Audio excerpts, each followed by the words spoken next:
Assalamualaikum warahmatullahi wabarakatuh. Perkenalkan, kami dari kelompok E yang membahas tentang standar internasional praktik profesional audit internal. Sebelum kita masuk ke materi, perkenalkan, nama saya Muhammad Raja Abila dengan NIM belakang 109. Yang kedua ada Salma Hamdanisa dengan NIM belakang 104. Yang ketiga ada Dontik Dwi Sahera dengan NIM belakang 114. Kemudian ada Bella Novitriani dengan NIM belakang 115. Kemudian ada Irianti Putri dengan NIM belakang 116. Selanjutnya ada Ari Mariandani dengan NIM belakang 117. Selanjutnya ada Alia Dita dengan NIM belakang 120, dan selanjutnya Mutiara Putri dengan NIM belakang 121, dan yang terakhir ada Siti Haninda dengan NIM belakang 123.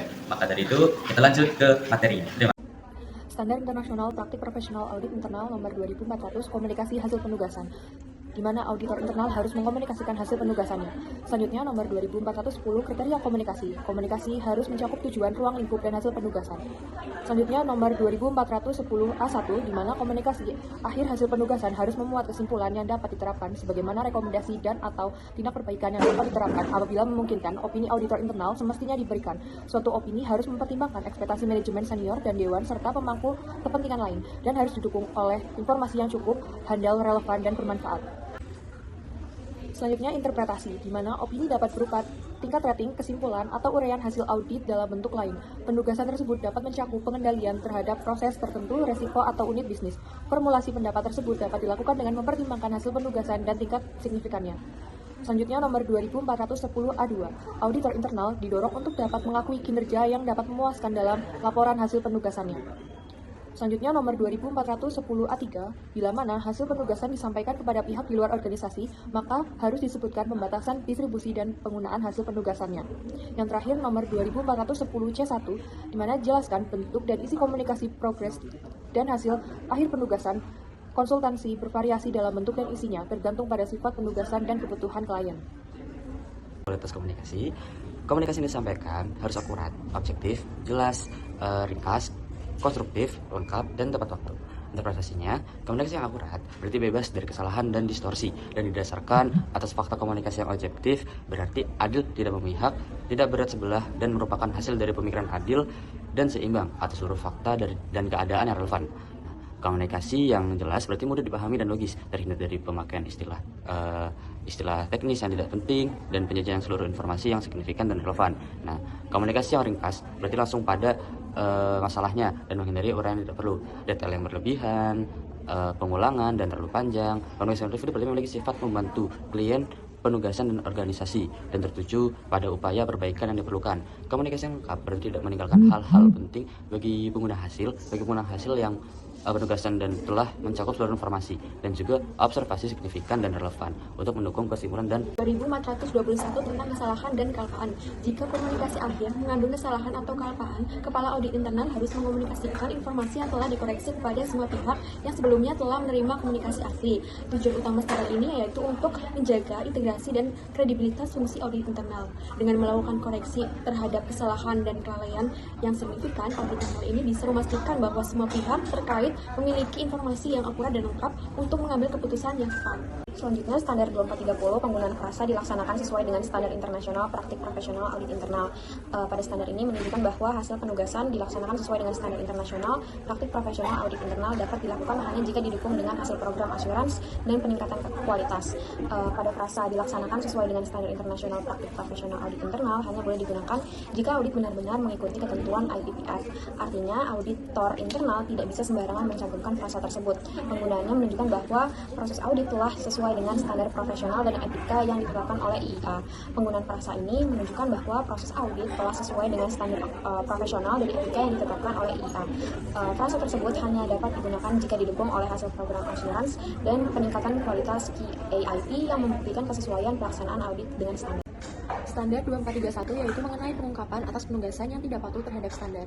Jika auditor internal dalam melaksanakan penugasan tidak sepenuhnya mematuhi kode etik atau standar IIA, maka hal ini harus diungkapkan secara jelas dalam laporan hasil penugasan.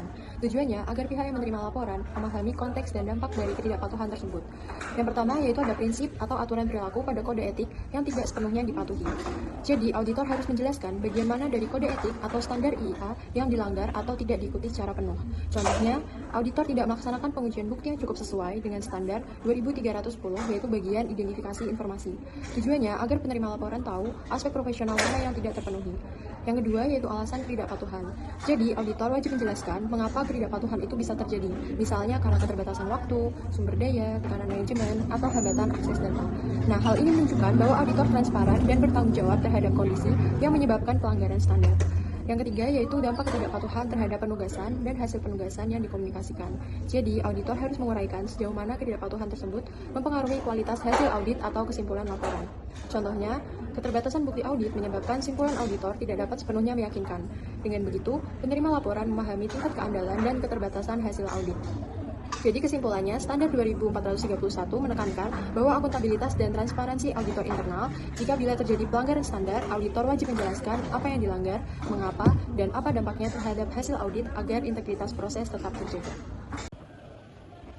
Oke, selanjutnya ada standar 2440 yang mana ini penyampaian hasil penugasan. Jadi standar ini itu menjelaskan bagaimana hasil audit internal itu harus disampaikan kepada pihak yang berkepentingan. Jadi tugas auditor itu nggak berhenti setelah pemeriksaan itu selesai, tapi juga harus memastikan hasilnya itu dikomunikasikan dengan jelas dan juga tepat sasaran. Yang pertama akan kita bahas itu ada ketentuan umum, di mana kepala audit internal atau KA itu wajib menyampaikan hasil penugasan kepada pihak yang berwenang atau yang akan menggunakan hasil audit tersebut. KAI juga punya tanggung jawab penuh untuk memeriksa dan juga menyetujui laporan akhir sebelum diterbitkan. Jadi semua hasil audit itu harus sudah diverifikasi dulu sebelum dikirim. Selain itu KHI menentukan siapa yang akan menerima laporan dan dalam bentuk apa laporan itu disampaikan. Kalau tugas ini didelegasikan ke orang lain, tanggung jawab itu tetap ada di tangan KHI. Jadi KHI itu dia nggak bisa lepas tangan. Kemudian yang kedua ada ketentuan tambahan dari 2440.A1 dan juga 2440A2. Hasil akhir audit itu harus dikomunikasikan ke pihak yang bisa menindaklanjuti hasil tersebut. Artinya bahwa laporan itu harus sampai ke orang yang mempunyai wewenang untuk memperbaiki atau mengambil keputusan. Nah, kalau hasilnya disampaikan ke pihak luar organisasi, KHI itu harus memperhatikan beberapa hal sebagai berikut. Yang pertama, menilai apakah ada risiko bagi organisasi kalau informasi itu keluar. Kemudian yang kedua, konsultasi dulu dengan manajemen senior atau ahli hukum supaya nggak ada kayak pelanggaran seperti itu. Kemudian yang terakhir ada batasi siapa saja yang boleh menerima dan juga menggunakan hasil audit tersebut. Untuk yang selanjutnya ada standar konsultasi 2440.C1 dan juga 2440.C2. Ini untuk penugasan konsultasi, hasil akhirnya itu juga harus disampaikan ke klien yang meminta jasa tersebut. Nah, kalau dalam proses konsultasi itu ditemukan masalah besar terkait tata kelola, manajemen risiko ataupun pengendalian internal, ini wajib menyampaikan ke manajemen senior atau dewan supaya bisa segera ditindaklanjuti. Kemudian inti pesan dari standar 2440 ini sendiri yaitu audit internal itu bukan cuma soal menemukan masalah, tapi juga memastikan hasil audit itu disampaikan dengan akurat, tepat waktu dan juga bertanggung jawab. Nah, gimana tujuannya? Itu supaya hasil audit itu bisa memberikan nilai tambah dan juga membantu organisasi dalam mengambil keputusan yang lebih baik dan juga efektif.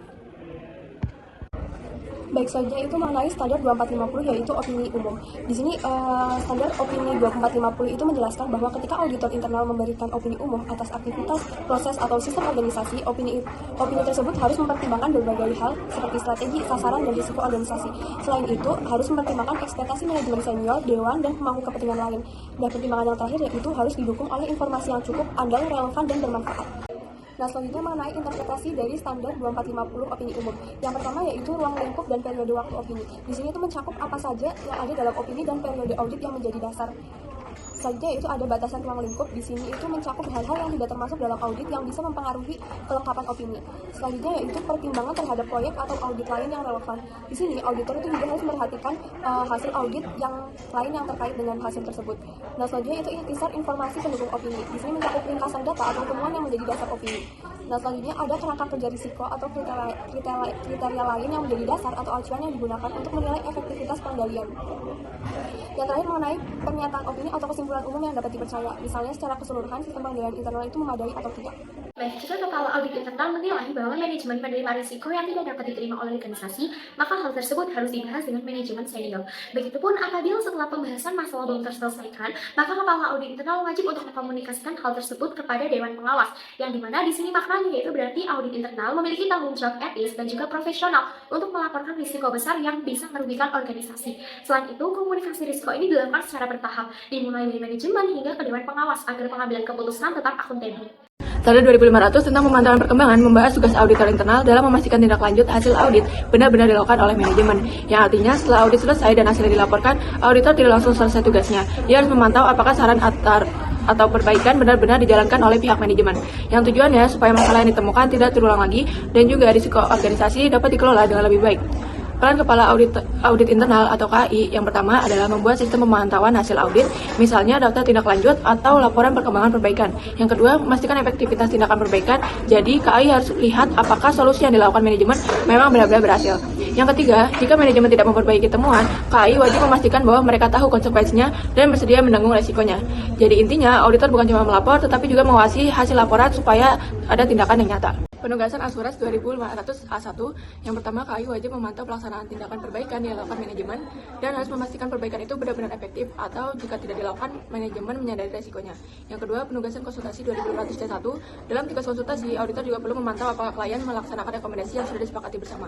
Jadi kesimpulannya, standar 2500 menegaskan bahwa audit tidak berhenti di laporan, tetapi harus sampai pada tahap tindakan yang nyata.